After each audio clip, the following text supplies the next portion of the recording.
नमस्कार मु रश्मि किचन को आपण मानक स्वागत जनावछि। तो फ्रेंड्स आज आम सुजीर बरा बनैबा मुसमुसिया बरा देखंतु। सुजी मु नैछि एठिरे 3 पा एवं एठी दही गोटे बड़ गिन्नारे गिन्नाए नैछि। पियाज कंचा लंका किछि काटि नैछि, किछि धनिया भुसंग पत्र नैछि, किछि अदा को काटि नैछि। वर्तमान आम एथिरे सबु दही को ऐड करिबा। दही दबा द्वारा आम बराटी बहुत फ्लफी एवं क्रंची होइथाए एवं यही सब जिनिस मध्य ऐड करिबा। देखंतु भल फ्लेवर आसिया पई मथि किछि जुआणी को नैछि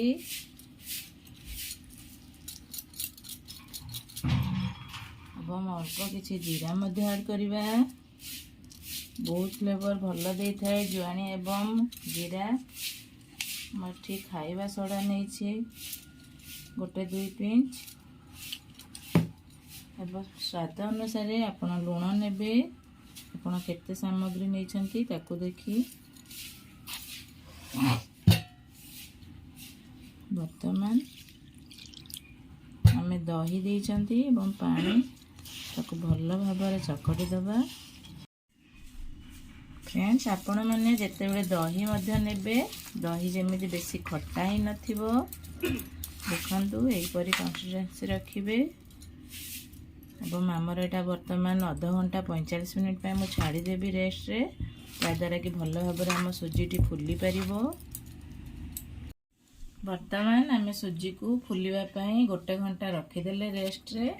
चलंतु आमे ग्रीन चटनी रेडी करिबा। मु किछि धनिया पत्र को भल भाव धोई रखि देछि ग्राइंडर रे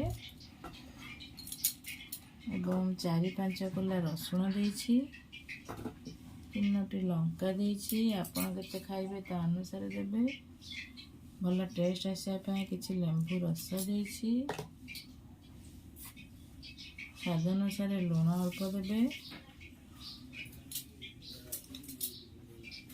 एवं भाजी रखिथिबा लंका, सुखिला लंका एवं जीरार पाउडर अल्प दोछि, भल फ्लेवर दबो। आम अल्प पानी दे ताकू ग्राइंडिंग कर दबा।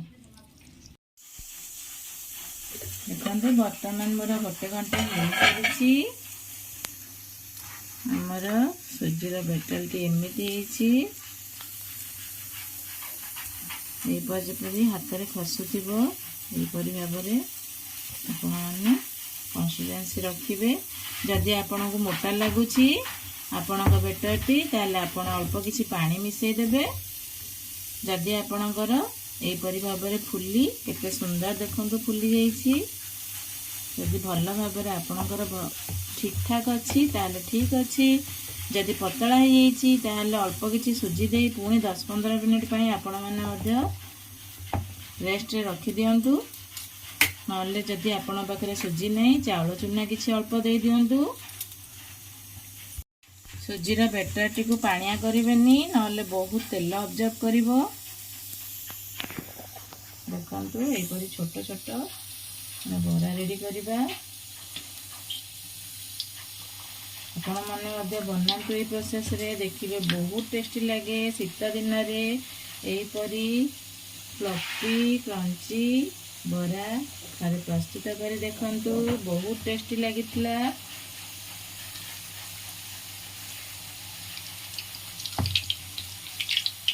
देखंतु वर्तमान बरा प्रोसेस रे मध्य किछि बरा छाणुछि। बरा टाइप रो इतरे कोना रखी 2 प्रकार डिजाइन रे मु बनेछि सुजी बरा को। देखंतु वर्तमान मोर सबु बरा हो सारी। यहीपरी गोल्डन ब्राउन कलर करी आपण माने मध्य छाणिबे।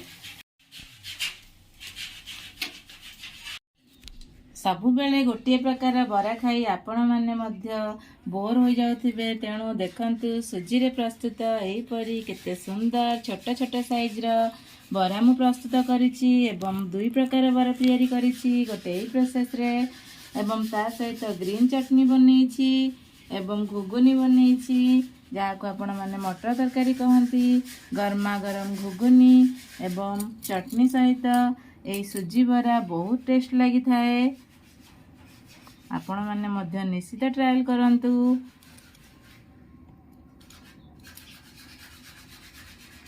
ତ ଫ୍ରେଣ୍ଡସ୍ ଦେଖନ୍ତୁ ମୋର ବରା ଗୁଡ଼ିକ କେତେ ସୁନ୍ଦର, ଭିତରୁ ଫ୍ଲପି ବାହାରୁ କ୍ରଞ୍ଚି ହେଇଛି।